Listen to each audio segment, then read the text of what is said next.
Hey, welcome to the tech capital of the world. My name is Bobby Davis, CEO and founder of Foundry, and I'm joined by Kevin Doyle. Hey, Kevin, how you doing? I'm good. I'm good. Good. All right, cool. We're So I back for think we another one got of some these. interesting things to show today. We do. I'm excited about what we're going to demo today. So it's fun. It's fun. We were just playing yeah, with something right before we came on here, so we're like, "Oh, let's talk yeah. about this because it's interesting." And Let's we'll get talk to about that. it. We'll get to that in I a second. always like these things. So sorry, I got Exactly. it. So, no, I yesterday I put on LinkedIn this article, which I thought was kind of Yeah, interesting. Talking yeah, about technology unemployment it remains at a historic low, and the takeaway is really in this first kind of sentence here. Look. Technology, which yeah, we understand technology is more than just coding. We get it. It's not just saying coding, but remains at a low 1.5%. I think it's just US too. By the way, remains at yeah. It's US. 1.5% CompTIA, noticeably lower than the 5.2 for everything. It's like, okay, interesting. This is a DICE story. Came out I mean, I yesterday. think 1.5% is Days ago. basically full employment, meaning that the Yeah, other 1.5% are looking on purpose. right. Um, I think you one and know, a half so like, percent you can account for people who say they're looking, or maybe they don't have the skills but are in the thing. So it's like, yeah, it's practically right. everybody. Yeah. So like, I don't think there is a better time to learn to code than like this year. Like even with Delta, even with COVID, all those things that happened, um, developers still remain employed, all throughout this whole pandemic. So like, Yeah. yeah, I'm sure some got laid off, but the ones that did probably landed somewhere else pretty quickly, especially if you're using in-demand skills. Now, if your skills are kind of aging, you can get cut loose. But like if you've committed to your craft and stay relevant in your skill set, I think that you're always going to be employed in this market. I'm assuming you can interview well, assuming you don't have other personal like baggage or whatever it is, but assuming all things equal, you're a reasonable person, you should be employed. And if you're Yeah. not, hey, maybe we need to look at that portfolio or maybe look at some different things that can like supercharge it. And like, actually, Kevin, we have a video that we're making right Yeah, now we were about that. literally working on one this morning, which we're going to Yeah, finish up after this. yeah. So like, I think that there's hope, even if you're out there and you're like, I'm in that 1.5%. Am I a loser? I mean, like, what is it that I'm doing wrong? Everyone else seems to be Right. working. So like, maybe you are doing something wrong, but it's all fixable. Is what I want to give you hope for. It's all fixable. It's all something that is in your control. Yep. Maybe you need to Exactly. update your skills or change it. And hey, look, relate to this. Realistically, could a new developer land a job nowadays with the amount of coders out there? I mean, Yes, there's did one you and a half did you see percent this unemployment article? in the This is U.S. literally exactly what we're talking about. Yeah, and Like, 15,000 or 20,000 openings in the U.S. and just in .NET. So, like, if you just said web developer on Indeed right now, let's just see, Kevin. Let's just do a live thing. How many people are looking in the U.S. for a web developer? let me go look. Let And that's just web developer. That's not me pull it up, desktop. That's not mobile. That's not just like web developer and we'll leave this open. I anywhere. think it might even put me in a specific area, doesn't it? Yeah, But there you go. 49,821 jobs what it came up with. and there's some duplicates in there, but that just shows you like everyone's employed that's good at this, and some people that aren't good at it are employed, and you can definitely find a job. That's an interesting salary range on this one. Look, 35 to Yeah. 75. Like, Yeah. wow.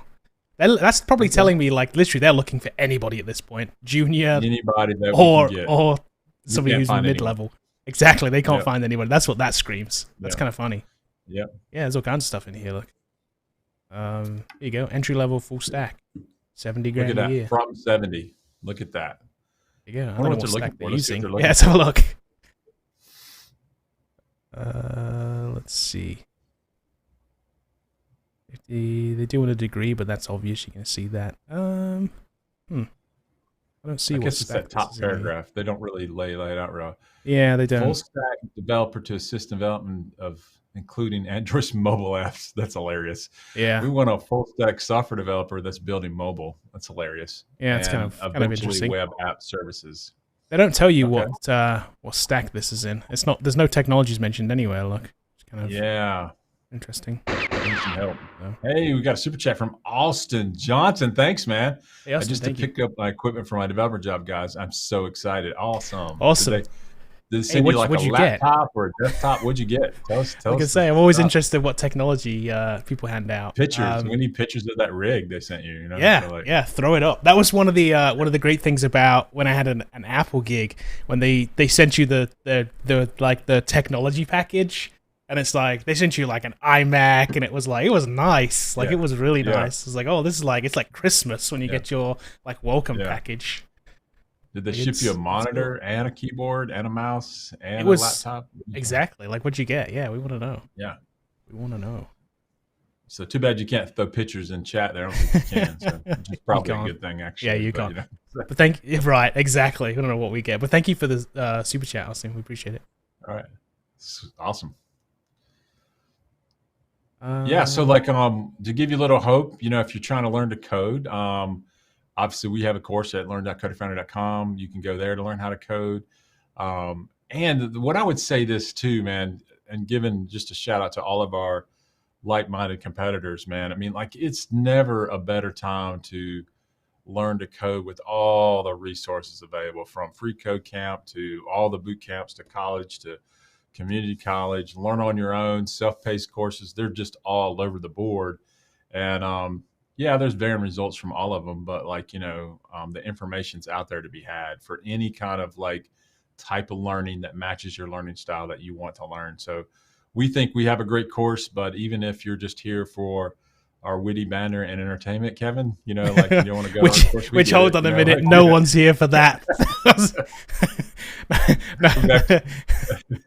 No one's showing up for that. We actually had like people comment like, "Y'all joke around too much. Just get down to business." Like, I remember the one guy was actually genuinely upset with us for like, he's like, "Just get to what I need. Like, what are you doing? Quit with the," I forget what he called it, shenanigans or whatever. Like the chit chat shenanigans. Like, jeez, dude, like chill. It's YouTube. Like, what do you want? Shucking and jiving. That's what he shucking and jiving. That's what it was. That was the phrase. Shucking and jiving. I was like, okay.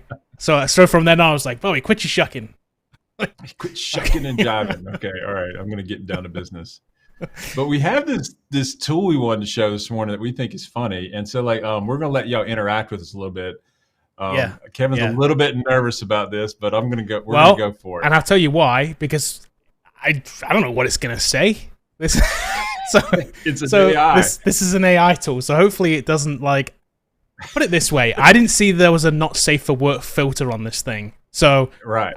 I don't know what it's going to actually say, but it's an AI writing tool, which is kind of cool. Yeah. I thought this was pretty neat. So we're playing with it just briefly before we came on. So here's what it looks like. So basically, you sign in. You have like language. So we're going to stay in English here, and then we can select our tone. Yep. So look at the tones there. Let's let the audience pick a tone there. What do you guys think? Just put it in comments there.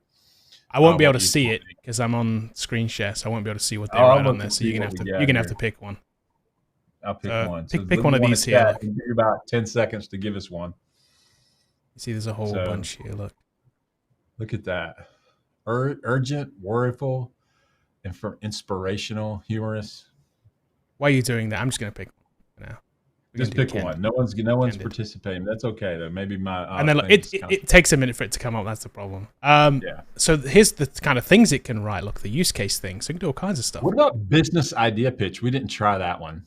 Let's do that. So business idea pitch. So what's our business idea that we want to pitch? I got some business ideas out there. What would be your business idea? What could it be? A web app for dog sitters. Dog sitters. Let's see what it does. A web app for dog sitters, and it's going to give us two variants. How about this? Now I want to go. Well, let's go crazy. Let's go web app for superhero services. Let's just see what it does. My guess is it's going to be like what for what now? Okay, and let's have it right then. It's AI though, man. It should come up with something. Well, let's see. Okay, so the pitch would be a web app that connects people with superheroes to take care of their problems for them. An example would be a superhero fixing your sink while you're at the office. I can't even read it. That's funny. Fixing your sink while you're at the office. That's epic. Oh, that's so good. You call Batman up. Hey, Batman, Oh, can you fix jeez. the sink, man? I'm kind of busy. Oh, jeez, writer, well done. Well done, that made me laugh. All right. So the second one, Approx is the world's first web app for superhero services. With our app, you can instantly find and hire a hero for any job. With over 5,000 heroes and counting, we provide the most comprehensive directory of heroes on the planet. Forget classified wanted and cold calling. With a few mouse clicks, you can find a hero to meet your needs. We've got you covered with everything from a personal assistant to a birthday clown. So when you want Superman to be your birthday clown, yeah. you know, This is the like, Joker showing up. Like your anti. either that, or you know what else? It could be Aquaman. You know, like for real. So that's funny. It could be That's Aquaman. funny. Jeez, and Batman's your personal assistant. So like that's what you need right there. That's amazing. That was one of the best things ever. Let's hold on. I want to do a couple more too, because yeah, let's do some more. I thought was kind of funny. Yeah. Hold on. So this is kind of neat though, but there's a practical application here. Not only from it, like it's an interesting app. Period. Yeah, it's interesting. It's definitely an interesting app. I do like the idea of the app. But also the application where you could actually use it as a developer. There's kind of some stuff here you might be able to use too. Yeah. Like we liked. Oh, there was one down here. Look, the what did we do? Oh, testimonial and review. Look, I thought this one was funny. So we can put in a testimonial for Foundry. Look. Yeah.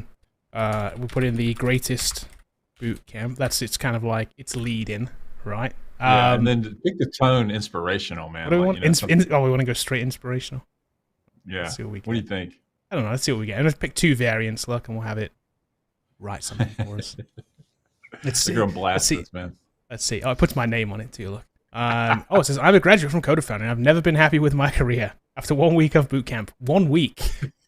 Wow. 1 week. After 1 week, I felt like a coding expert and was able to breeze through the interview process. I started as a junior front-end. Look at it. Look at that. What it knows.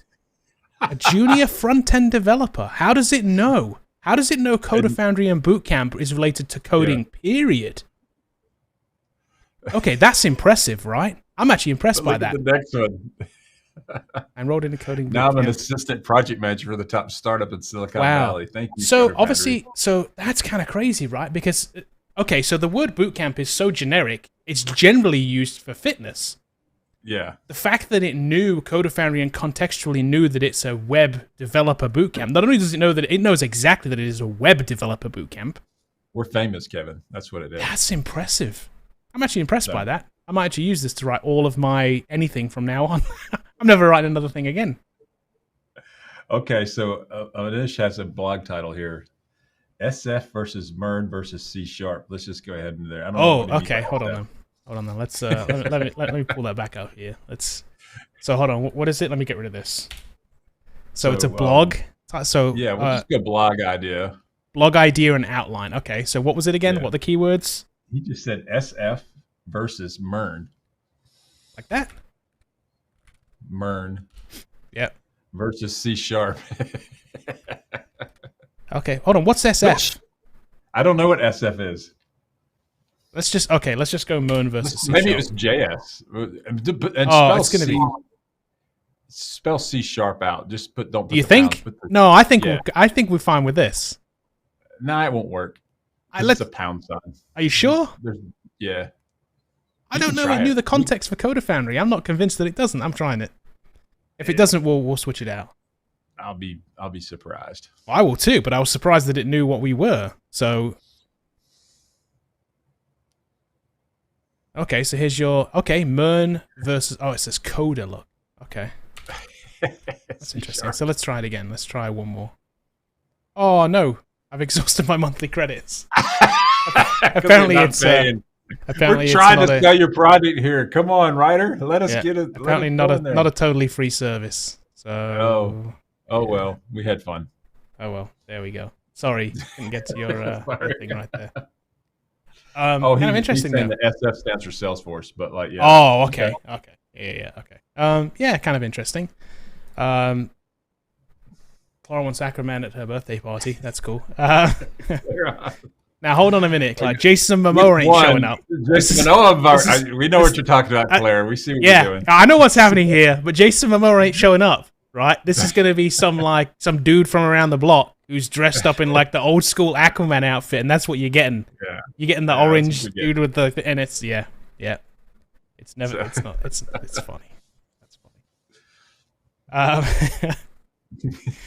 Oh, that's good stuff. So yeah, AI that did a pretty good job. I think that I don't know what AI engine it's using. I haven't looked into the details of it. We were just playing with it right before we came on, but I'm guessing it's using one of the engines and probably a the Amazon one or one of those, or the Apple one, or the Google one maybe. I'm not sure, but I'm sure it is. But it's just a front end to that. It's pretty cool. It's good stuff. Yeah, pretty neat.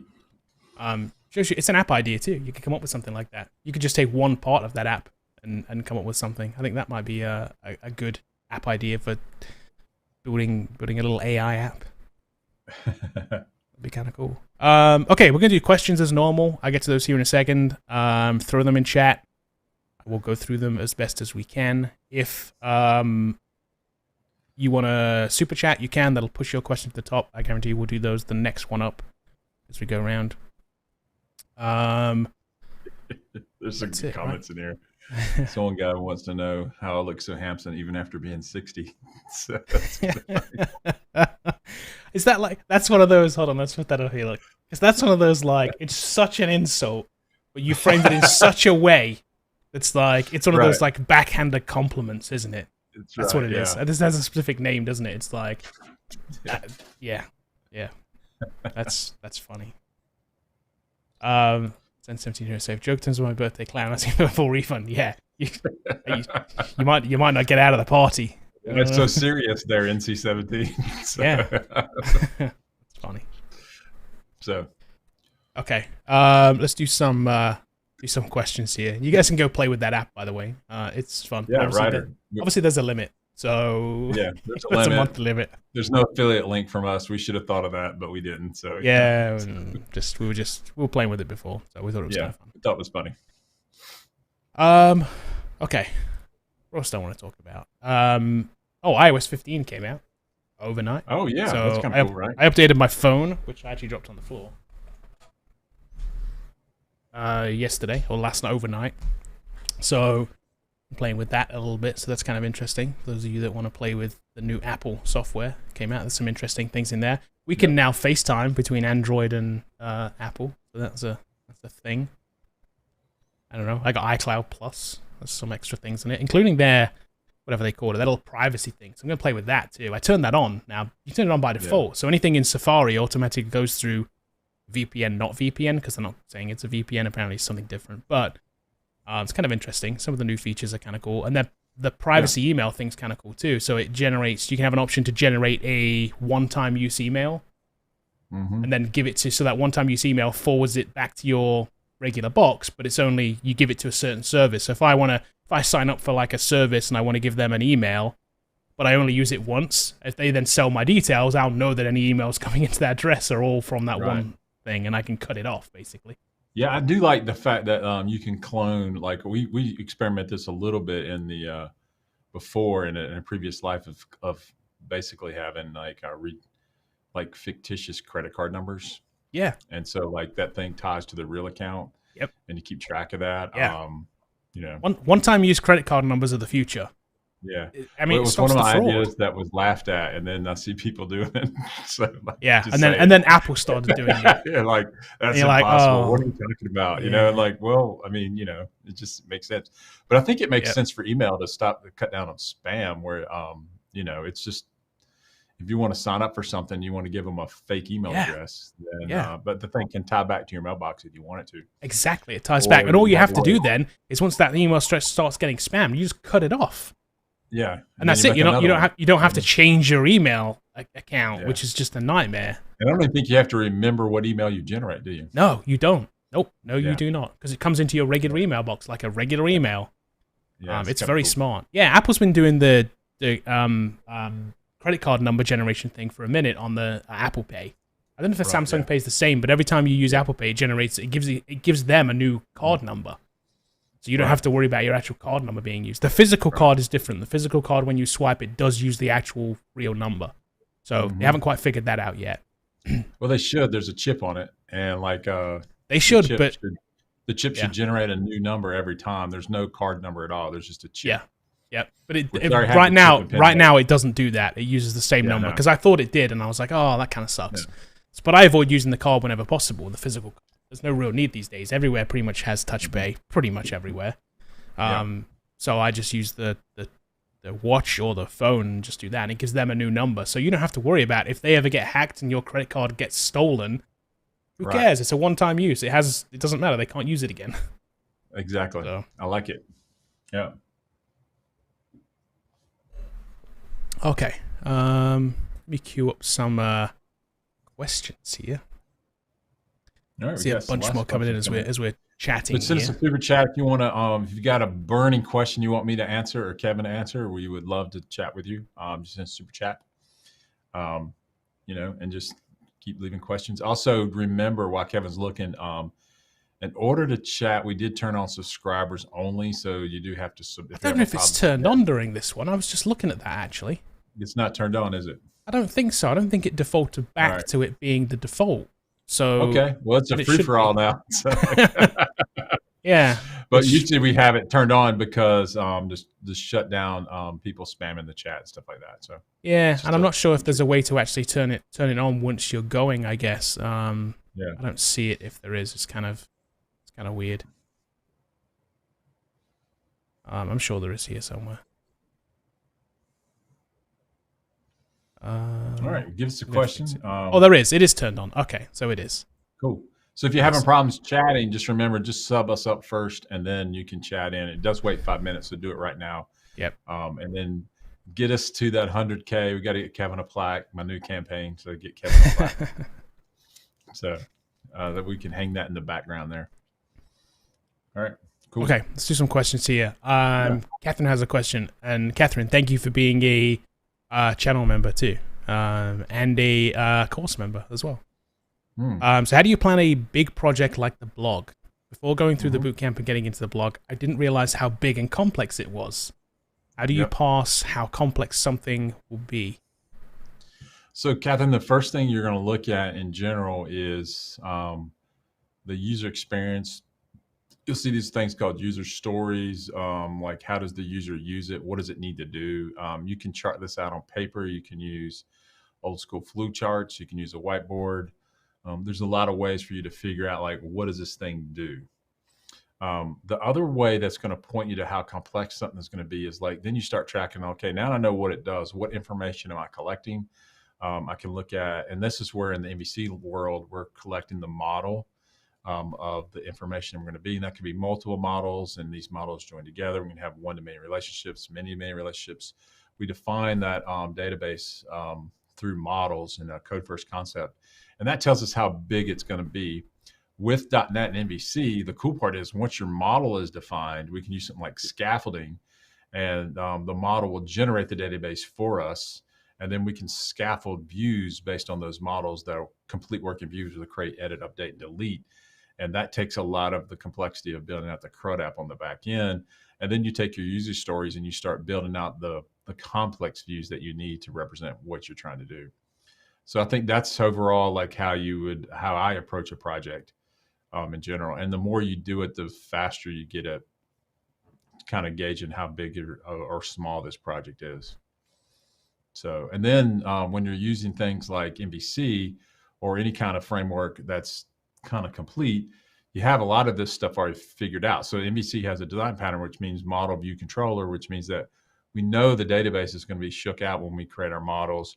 We already have authentication, authorization, how do they log in, user roles, that stuff's already done. Communication to database already done. We just use Entity Framework.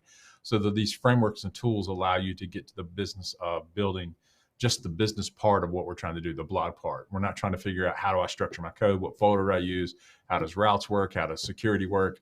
We don't have to take in those considerations when we use something like ASP.NET, and that's why we like it. Whereas other frameworks are just front-end frameworks only, and then you got to do everything else around it and kind of build out your own kind of models, and that makes it a little bit harder to do because then you're building things that's not really down to making a blog. So anyway, hope that helps. Right, and just remember with the blog project too, Catherine, it's one of the first MVC projects you've been through as well, you're learning concepts for that project that you won't need to learn on the next one. So it's going to feel like it's more monolithic than it actually really is. Yeah. There's only a few kind of customization things in there, whereas you're going to do a lot of this stuff on every project you're going to do. Yeah. So And remember, then you'll see the that pattern too. repeating itself over and over again. So should help. Yep. Thanks, Catherine. Great question. Let's see. Yesh here. Hello, sir. I have a stammering problem. Will it affect my software engineering career? We have personal experience with this, don't we? Didn't we have some We do, and I don't want to mention them, but like no, but we've had a student who's had this issue, and we're not experts in it. But I think the one thing you can do with stammering, and I don't know how bad it is, and I'm not a medical person anyway. One thing you can do is being super prepared, and also rehearse to the point of rehearse, and intentionally slow down. So be slower than you think, and then being rehearsed. And that helps you if you have a piece of software that you can demo, then you can reduce your anxiety level when it comes in, because actually a lot of us stutter and stop when we're trying to like think of something right off the bat. We can say a lot, and so just like I did, I'm trying to think of what to say right now. So like you can beat all of that by having a prepared scripted demo and script out your interview and say, if I get this question, that question, I'm going to this part of my portfolio. I'm going to show this piece of code, and I'm going to walk them through this code. And I think that's the best way to help you in your software engineering career. Now, if you have to give presentations, the more practice you get, the more memorized it is, the better you'll be. And you may have to memorize entire presentations, which is okay. A lot of really good people that are good speakers, when you see trust them, me, those TED Talks are not spontaneous, despite the fact that they want to make you think they are. That's the 100th time they've given that presentation. That's why they come off so well. Yeah, very few people can stand up, like I say, give a sermon and just like reel it off. Like very few people can do that. Most people prep, and the more you can do that without notes, the better and more engaging you're going to be. And practice makes it perfect when you're trying to talk to people in a professional setting. So anyway, hope that helps. Yep. But I wouldn't let it stop me though, man. Like, don't let it stop you. Just keep learning to code, and you can get over all that stuff. Okay, just a quick compliment from Christopher here. Thank you, Christopher. Oh, thanks, Chris. We appreciate you being here. Yeah. Chris has a question too. What is a great Python web dev stack?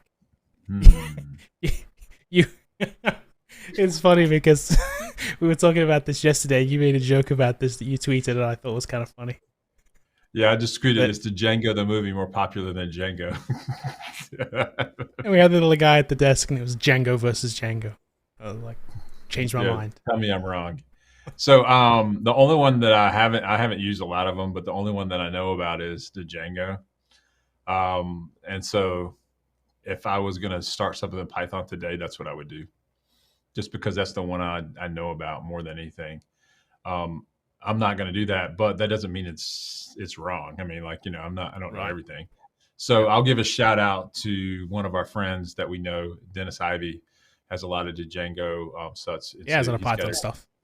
Yeah. And so he's got a lot of YouTube content out there as well. So if you go over there, tell him Bobby sent you. So maybe he'll send me a t-shirt from his channel. It'd be kind of cool. I don't know. Does he have? If you're listening to Dennis, 2X t-shirt, I'll take one. Does he have channel? Yeah, we'll wear it on stream. Does he have channel t-shirts? Yeah. I'm not sure. I don't know if he does. I don't know. I don't know. He should though. It's a common thing, right? So EM wants to know any thoughts on blockchain development. So I think blockchain is cool. I don't know exactly what we're going to use this for. We were asked this last Thursday. Is it going to rule the world? I don't think it is. I think it's a subset of coding in general. There's a lot of platforms out there like Ethereum where you can build blockchain apps. The problem I have with blockchain is sometimes people are looking for a solution for the technology. In other words, like they're not really approaching the solution first and saying, hey, how do I build this? They're just saying, I'm going to build a blockchain app, and therefore I'm going to sell tickets on eBay for concerts with blockchain. Like, maybe that is a good idea. I don't know. Like blockchain tickets. Yeah. Well, I think Oh, that's it. You threw it away now. I think the Yeah.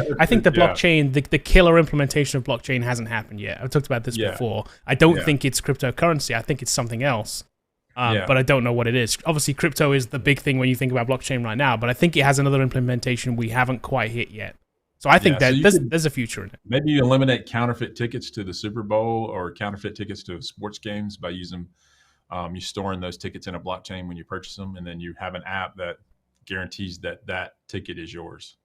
Whatever you do, don't let Ticketmaster do it though, because they're just going to rip you off with fees.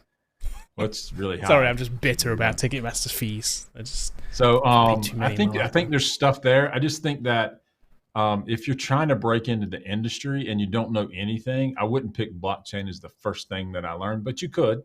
And but it's just know that it's smaller than say web development. Web development is bigger, more opportunities than just pure blockchain development. Now, if you're already building websites, hey man, look into it, see kind of how it works and learn how to do it. I just wouldn't pick it as my first thing.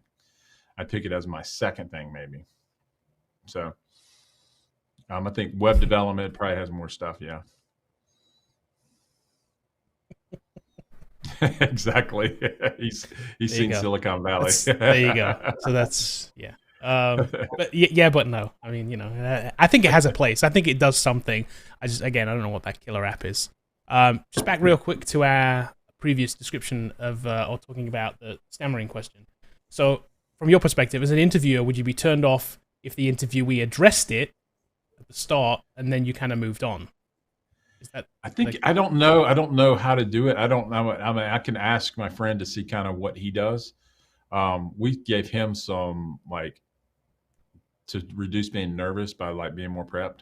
Yeah. I think that's what it is, and then slowing down because we noticed that when he tried to talk really fast, it would come up. But I guess the question here is, what if you're on the other end of this and you're the interviewer, and is it a turn off if somebody tells you this up front? Well, ultimately, you're going to stammer in the interview. They're going to know right away. I mean, instantly. Right, so you might as well just tell them, hey, you know what? I do stutter sometimes, and I'm working on that as a professional thing, but it doesn't limit my ability to code. I can type code as quick as I can think it out. It's just sometimes I don't speak as well as I would like. And so hopefully, as I show you my portfolio, you'll see that I have the skills necessary to do this job. That's how I would do it. Okay, I like that. Yep, I think that works. Take the positive spin, take the high road, and then. Yep, I think so too. I don't think there's any downside to putting it out there up front. No. I think it's fine because, like you say, they're going to notice anyway. So you might as well just acknowledge that it exists. Yeah, you're not going to hide it. Ultimately. Right. Okay, let's see. Ali just has another thank you, I think, here. So thanks, guys. I'm in the process of learning to code right now. I might be about 6 months away from job ready. Good to know I can still stay motivated because it's in demand. Yeah, it's going to be in demand for a long time, man. Don't listen to anyone that says all the jobs are had and there's going to be a glut of coders. It's there's so many things that need to be coded, and it just incrementally grows every day. I mean, when you look at just the sheer number of things where they're trying to interconnect devices and just the different products and things that people are trying to build, it's just always going to be something. We've heard this so many times over the past. It's every few years, it's man, there's no developers are going to die. They're not going to be doing anymore because XYZ product came out or whatever it is. Right. And it's okay. I mean, that's been going on forever, It is. Yep. Just learn how to code and stay committed to your craft. And you're literally the next question. Look, is it worthy nowadays web development where Copilot has arrived? You totally made my point there, MD. You totally made my point. Copilot's not taking your job, man. But number one, you can't even get a demo of it. So you have to be in a special class just to let you in. I'm looking at you, Gitto. Right. So I don't know where my invite is. I think I got lost in the mail. Yeah, I'll hold my invite to Copilot, but I don't think it's ever going to be able to generate a whole web app.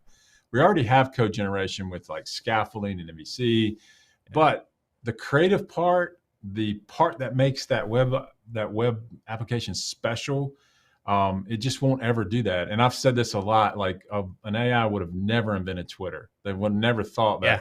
Because it's technically the dumbest idea ever. It's the dumbest idea ever. In fact, when you see Twitter the first time, you're like, that's stupid. I remember when there's, I remember exactly. I was like, why are we limited? This is And I insane. think What's they happening? expanded it. What is it, 256 now or something? I don't know, something like that. Is it? I don't know. So I don't know what they're at. So I think those ideas will never. Those come from a human, and I think creativity is what's lost in AI. I don't think an AI can ever be super creative. It only can kind of regurgitate what it's been taught, and then sometimes even when it's taught, it's not great. So in other words, like our superhero was fixing sinks. I mean, that's like right. It's right. funny. Exactly. It's the worst copy ever for a superhero service. Yeah. I mean, Batman fixing the sink. You're right, because it could have picked you when you get kidnapped. See, that's what it could have done, right? Had it known the correct context of superhero, it could have said it can, rescue your neighbor or something. It could have given anything but fix a sink, right? It could have given exactly the job of a superhero, right? But it didn't know that. The cat out of the tree. I mean, right? It's like you fix the sink. But a human would have known fixing the sink for a superhero was weird. It's dumb. Right? So it's wrong. So yeah. Okay. Superman's not going to the birthday party, like maybe every now and then, but that's not going to be his main gig. So, let's see here. Nathan wants to know, hi, my name is Nathan from Brazil. Welcome, Nathan. Appreciate you being here. I'd like to know where I can do a good course about C#. Well, promise you, this is not a plant. Nathan is a real person in Brazil. Cheers, Nathan. $10 in the mail. We have a we have a course. T-shirt for you. Yeah, we do. We have a C# course. And you can go to learn.codefoundry.com and sign up. Check it out. And we have it in 2 ways, 2 flavors, virtual bootcamp. If you want to learn from the instructors, we probably have the only bootcamp that spends 40 hours a week with our students during the time that they're here in one-on-one support. And then we have the self-paced course, which doesn't have that, but it's a lot more inexpensive. And also, if you're from somewhere other than the U.S., it's probably easier to take the self-paced course than it is to try to get in our virtual cohorts. Yep. So check it out, learn.codefoundry.com. Thanks, Nathan. There you go. Thanks, Nathan. Nathan, not a plant. That's funny. He's in quotes. It's like his middle name there. Let's see. Farisa says, hello, what is the best JS framework to learn? React.js or Angular for .NET developers? So here's what's cool. I believe right now it's a good time to jump into React or Angular for .NET. I don't care which one you pick. Both of the front-end frameworks are supported in Visual Studio, and in Visual Studio 2022, and I haven't seen this yet, but usually when they tout it this way, it's going to be great. They're improving the templates for React and Angular. I think one of the big improvements is it's like what version you can do, whereas before it was kind of like hard-coded and you had to go change it. Now you can, when you're generating your template, you can pick the version of React you want to run under. Better JS support and those kind of things. And so right now is a great time to pick up React with .NET developers and then build your backend not in Node, but in Web API. And I think that's where the enterprise is going. If you're going to build a SPY app, they're going to build up the React or Angular on the back end, and just look in your area to see what's more in demand. If you're a first-time learner, you're just trying to break in. But both of them are supported heavily under .NET, and also there's viewports to come in. There's going to be a view template as well, which is kind of interesting. And by the way, that's what we're doing too. We're adding that to our course as well. We're adding that to our course, and we're doing a React front end. Yeah, we're doing a React front end with an API backend. So if you want to go with what we're doing, we're picking React, so you can pick that. But just do a little bit of homework and see kind of, and it may be equal. It may not matter which one you have as far as like opportunities in your market. So I hope that helps. Yep. Okay. Best of Fire.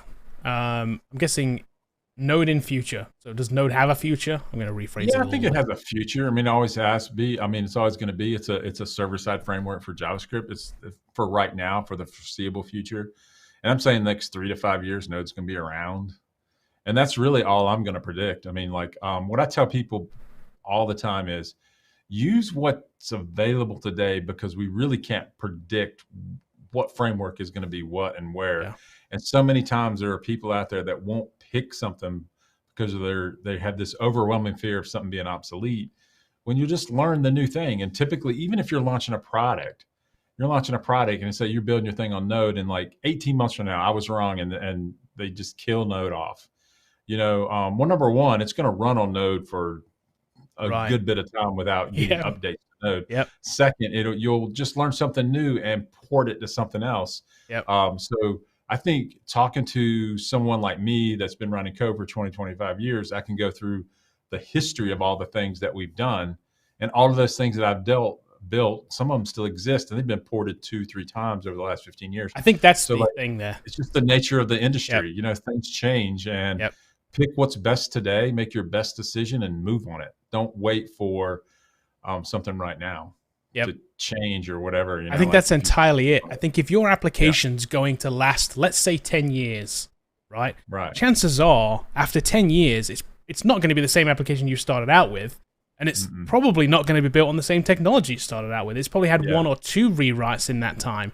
So you don't have to worry about, like, because one of them died or whatever, or you needed some feature from another one. So there's going to be reasons for moving on anyway. So picking what's hot, what is hot now versus what you think is going to be hot in the future is just the way to do it. Right. And bleeding edge doesn't mean that it's in demand either. So no, definitely it doesn't mean it's in demand. It just means that it's new and people are interested in it, but it doesn't mean that it's ever going to be in demand. So pick what's in demand right now. Obviously, for server-side apps, Node's pretty good. I mean, like it's hot. It's in demand. ASP.NET with Web API, I think, is a better solution. If I was starting from scratch right now, I think it's better. But could I tomorrow say that I'm going to build something in Node? Yeah, I could do that. Yeah. And, you know, and I can make it work, and it would probably be fine. You know, I might complain about it every day, Kevin, but like I could do it. So. See this one real quick because I can answer this one. Walter wants to know recordings for Friday afternoon Zoom meeting posted. Came in really late. Like to know where they are. So if you're in the course, Walter, the very first welcome section, there is a section in there. In Live Instructor, there is a link in there, and it takes you to a unlisted YouTube list, and it is posted right there. You should be able to see the one from last Friday, which is Bobby and myself for the last one. Yeah, we were coding something up in JavaScript. I think we were looking at local storage and arrays and objects. So yeah, it was objects. Yeah, JavaScript objects. With the little local storage. I think the local storage thing. I think we'd stopped the recording before we did the local storage part. Oh, really? Okay. Yeah, because it was because it was because remember we stopped it and we're like, we'll chat anyway with who was there for the last time, and then we ended up talking about local storage at the end. It's like we didn't end up recording that bit, but it's about JavaScript objects. Yeah, JavaScript objects. Okay, let's see. Robert wants to know, is Shopify theme development a profitable niche for freelancing? So I watched a YouTube and I saw some themes the other day, and a lot of people say, is it a problem that all my Shopify themes are the same? And like one of the customizations seemed to be a sore point for Shopify people. So maybe and then I read further in the theme and watched the YouTube video. Building a Shopify theme isn't easy for people that are just trying to set up a store. So like if you're setting a store up, you're using a theme or you're not. Right. Like I think you're right. I think setting it up and using Shopify as like the content system is different than developing for Shopify. Yeah, and so for building a theme is definitely a developer action. It's not a designer action. It's a little bit more difficult, and so there may be a niche for that. Here's what I would say. I'm giving another shout out to another YouTuber who's like more of an expert on this. Is go over to Coding Phase. He's big on Shopify, Joe, and just talk with him on one of his live feeds and see kind of what he thinks about it. But I'm sure that he's going to tell you that it's probably a profitable niche. Yeah, probably, especially if you make a hot theme. And it seems like the themes are limited. Now, I'm not a Shopify expert, so I may go over there and there may be like 10,000 third-party templates for Shopify. I'm not really sure. But if you can make a really good one, I think it definitely could help.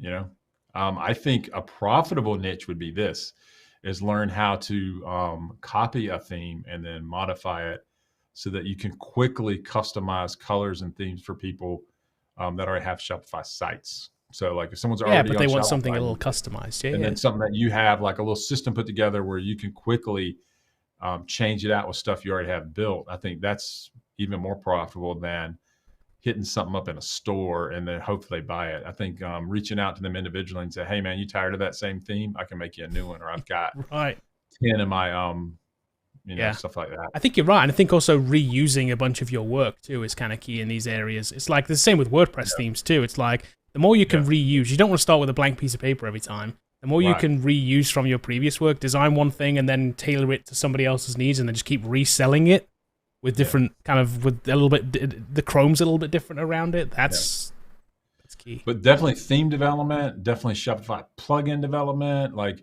there's a lot there on that platform because a lot of people use it and people don't know this. I saw some stats. I think it was from 2019 Christmas that more sales ran through Shopify than Amazon. Yeah, I saw that stat too. That's crazy. I mean, you don't think about that, and they'll go and it show you that they are winning on the mom and pop custom build out your store over what Amazon's trying to do. And that's what I've always said about people. Like, I don't want to build this because there's competitors in the marketplace. Trust me, there's always, if there's competitors, it proves the market, and that means your app could maybe gain traction even against a behemoth like Amazon. I mean, like, so why in the world, when these guys start up Shopify, would you build an e-commerce platform when Amazon's out there already setting up stores and all that kind of stuff? There was eBay, there's all these things out there, and then they come out and rule the world. It's kind of cool. It just shows you that there's always opportunities if you know how to code. Anyway, I hope that helps, Robert. Let me see here. Let's see, let's do this one. Anthony says, why is it harder to break in as an entry-level back-end engineer compared to a front-end engineer? I don't know if that's true or false. I couldn't tell you. I think that you should be full stack. That's what we teach here. You should know how to do the front end. You should know how the back end works and be able to code in the back end. And so I don't think that, I think full stack is the best job to have. And so knowing both is good. And when I say front end, man, you can know Bootstrap and HTML and CSS and a little bit of JavaScript and you're good. But if you're going to go React, then you need to understand how React works with the back end anyway. So I think they're both equally hard to do. I don't think anyone's any easier than the other. And I just think that maybe you feel that way. I don't think that's necessarily true. Now there may be, they're just different in complexity as far as like coding the back end versus coding on the front end. So like, be relevant at both so you can break in a job. Either way, I think full stack's the way to go. Let's see. Oh, here's an interesting one. And we talked about this just briefly last time. Did you hear .NET MAUI is getting released? Isn't getting released 2021 yet. It's confirmed for 2022 now. It was always always November anyway. So you got to understand it was always November anyway. And so like, should you be skeptical? No, I don't think you need to be.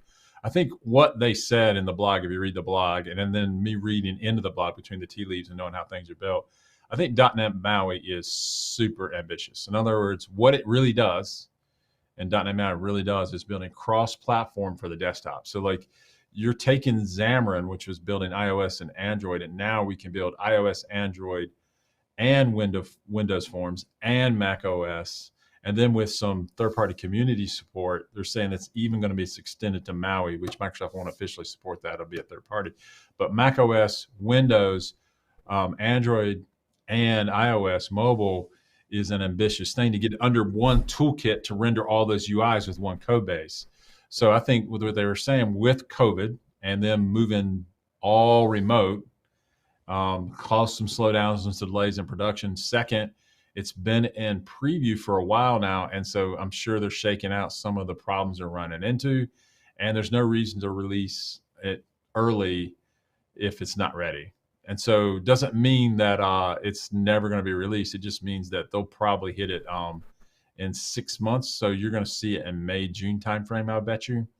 And they've said second quarter is what they said. Second quarter, March, April, May. I mean, who knows? Yeah. So like, but either way, you can still build Windows apps right now with WPF and WinForms under, and you can still look at it and preview. And if you're building a mobile app today, they're saying use Xamarin, which perfectly fine to use that still today. So you don't need to be skeptical. It's just really an ambitious project. And on top of that, they're saying we're going to have 12-month releases. And that means that in this particular release, there's just too much to do in 12 months, even for Microsoft. And they wanted to make sure that this is a successful release, and no one will remember that it was 6 months late 3 years from now. Yeah, because they won't. So it's an ambitious technology. No one's tried to do this really, or many have failed. And I think it's definitely going to be released sometime later next year. So it'll be good. I don't think there's anything to worry about. You can, and if you're building websites, don't even worry about .NET 6. I mean, like that's kind of fully baked out for you. So like definitely move to .NET 6 for websites. It's just if you're hitting that desktop, that cross-platform desktop and mobile, that's going to take a minute. So anyway, hope that helps, Martin. Okay. Quick one answer question. Best food to eat while coding? Best food to eat while coding? I don't know. You had a pretty delicious looking breakfast today. Yeah, so but there's certain things you can't eat. Like soup is terrible. I mean, like you need something that you can put in your hand. I guess say it depends on your keyboard, right? Whether you've got a splash cover on it or not. Yeah, it's something that's not gonna get crumbs all over your shirt, stuff like that. So like you have to crumbs on the keyboard too. Yeah, crumbs on the keyboard. So if you got like a ham sandwich with some mayonnaise and mustard in it, and you're getting ready to go to a meeting, and you put it right here, that kind of sucks. So I would say protein bar. Protein bar. There you go. Limited crumbs, gives you a good protein. Yeah. One of those like Cliff bars. Those are Cliff Bar, something like that. Something like that. I think is pretty good. Anyway, what do you think, Eli? You like my choice? Let me know. Hit me up. I'd be like, no. I'm going to do this question. It's a little bit out of order. Chocolate cake would be awful. Yeah. A little bit out of order, but I like Sean's question here. So his demo day is October 15th. If I'm somehow not offered a role with developer in the title, then how developer adjacent of a role should I accept to hopefully transition in the future? I don't know, Sean. Reach out to us and see what happens, and let's just see kind of what you get. And I don't mind. You've been a good friend of the channel. I don't mind helping you decide that. So like if you want to reach out to Kevin, maybe we can hook up a Teams call, and then we can just talk about what's going on. Yeah, because it does kind of depend. It could be, I would say if you can somehow, in your mind, you can kind of position it on a piece of paper to be like closer to being a developer than you are right now, then do it. But if it seems further away, like if they want you to be like customer service, something or other, that's going to be bad. But right? QA, I would take a QA role. I mean, right. Something like that. If they want you to be in the sales team, no, I wouldn't take that either, unless you get like a car allowance, and you could drive a Beamer around or something like that. Maybe you take it. If you can spin it somehow to be closer, I think that's the kind of It's all about the bag, That's what Joe says. Stack the bag. Doesn't matter how you get it. So. There you go. But if you want to reach out to Kevin, if you want my advice, we'll do it offline. Yeah, definitely. All right, cool. So Mohan says, which cloud vendor is best for .NET apps? Also, does .NET work well with NoSQL database? Any vendor that you want to pick. I think there's two to pick from: AWS and Azure. Pick the one you want. It doesn't really matter. I'm sure Google's cloud works well for .NET. The thing about .NET web apps is they're cross-platform. They're going to run at wherever you want them to run at. So that's great. Either using a container like Docker or no container, it's going to run wherever you want it to run. So I think Azure obviously is going to be the best integrated tool set with Visual Studio. But I mean, plenty of companies are sticking these on AWS as well. Here at Coder Foundry, we're sticking ours to Heroku because of the pricing. And .NET works with any NoSQL, SQL database, whatever. There's a driver for anything. So like, that's not even a discussion really. It works fine. The language or the framework isn't a decision when we're talking about if we should use RavenDB or SQL. I mean, they both work. Right. Cool. Our suggestion, tacos. I know. With the caveat that your code's in a fasted state. Code in a all right. Okay. Is that because does that drive you to be like, does that be like, man, I gotta finish because I gotta eat real bad? Like, yeah, I think it gives you to a higher state of consciousness where you can just really crank it out. You're like, yeah, but then you come back to your work and you're like, what was I thinking? I was like, I rushed through that because I was so hungry. That's funny. Yeah, so I need my Zen moment with no food in my stomach. Just I can do it. That's good. Okay. Yeah, but if you eat too much, you come back and fall asleep, so then you don't get anything done. That's true. So. Yeah. You go out for some sort of like heavy, starchy lunch. Let me see here. Let's see. What's Chris saying here? Chris says, "Hi guys, I'm 2 weeks from graduating my full stack bootcamp. Perm stack, that's awesome. And recruiters have started to reach out. Okay, good. How do Nice. I approach this when I'm still finalizing my final project and online portfolio?" Good question. Hey, if you're getting conversations, tell them what you're doing, what stage you're in, ask them what the opportunity is, and as we're in the last week here of our boot camp, and so what I would say is that final project will be good for you. So make sure that that's in a good state, and make sure your online portfolio is in a good state. Um, you know, just Yeah, work if on you getting your fail stuff because like it's not ready as quite soon as you ready, can. it doesn't mean that you won't get another opportunity either. So like, Yep. we can always put it off until it's perfected, but make sure that those things are in a good state and start showing it as quick as you can. Yep. Yeah, cool. That's true too. Like, don't put it off Yeah. too long for perfection too. Thank you, JC. We'll get to your question here in a second. Don't put it off too long in the search of perfection either. Like, don't feel like, oh man, it's not finished yet. Like, you Yeah, need to know what your like minimum viable product is, right? And make sure that you can hit that. But then there's always going to be stretch things. You're always going to feel like you can do better. But don't put off showing people because you feel like you're not quite there yet.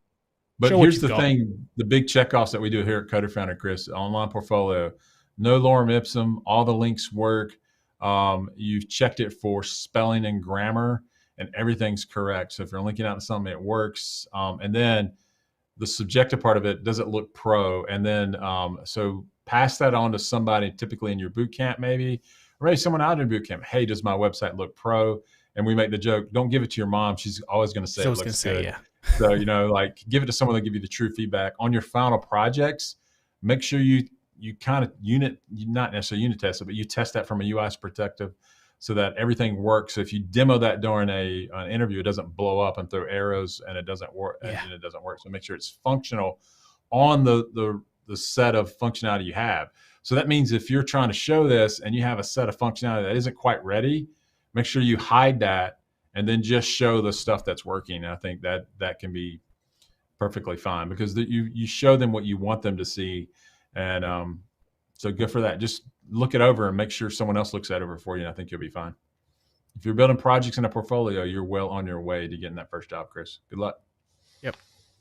Okay, JC, thank you for the super chat. So, open source versus unpaid internship from Angel List for exposure. Open source seems too hard for me. Struggling with interviews because all I've done seems unimpressive. So I'm not a huge fan of unpaid internships. I think if you're in the U.S., it violates labor law. You should at least get minimum wage. Exposure isn't what they're selling you as a bill of goods on exposure, I think. Yeah, don't buy that. It's not worth the exposure. It's the same thing as like the photographer that's like, hey,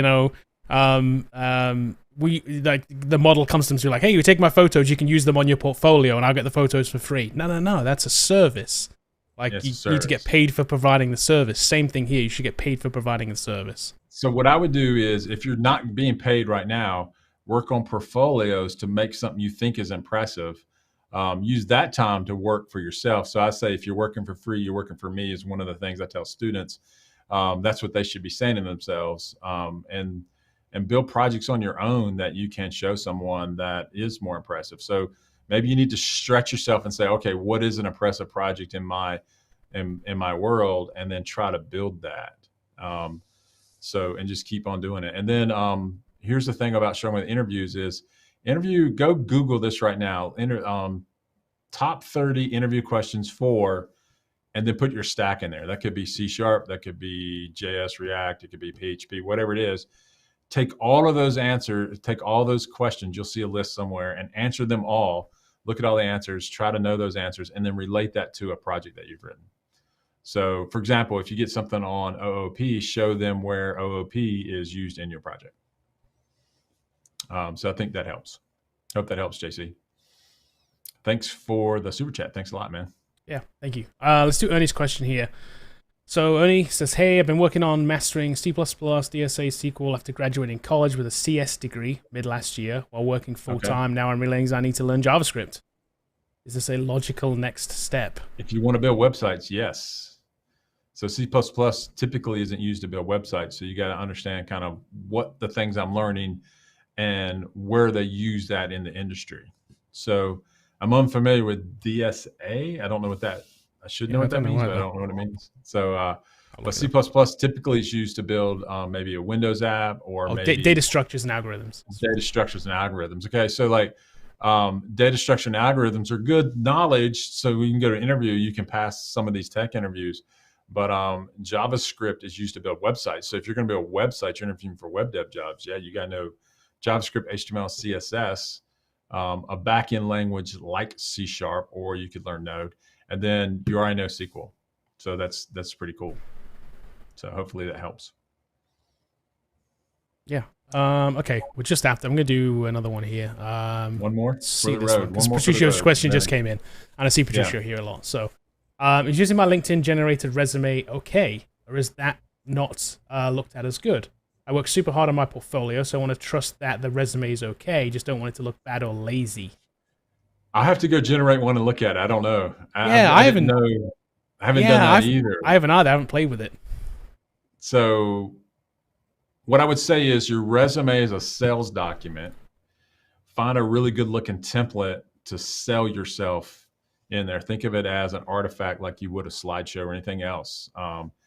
There's nothing wrong. It's not lazy. It's just using tools for the job. So, maybe you generate it and then it puts it in Word format and then you can work on it and apply it to a template. Yeah, anyway. That's probably what I would do. Yeah, because it's going to match up. And if you have to recreate it in another template, take the time to recreate it, because we're talking about a few hours, really. I mean, right, you know what I mean? It's like it's not. They'll at least get all of the job history and experience and stuff down, and then you can just format it correctly like you want. Anyway, I hope that helps. Yep, definitely. All right, well, that's it, man. We've got to grow. It's 1:00. We do. It's taco time. The taco time. Thanks for all the super chats. Thanks for everybody. We will see you on Thursday. Yep, we'll be back. Good luck and keep coding. We'll see you next week. We'll see you guys later.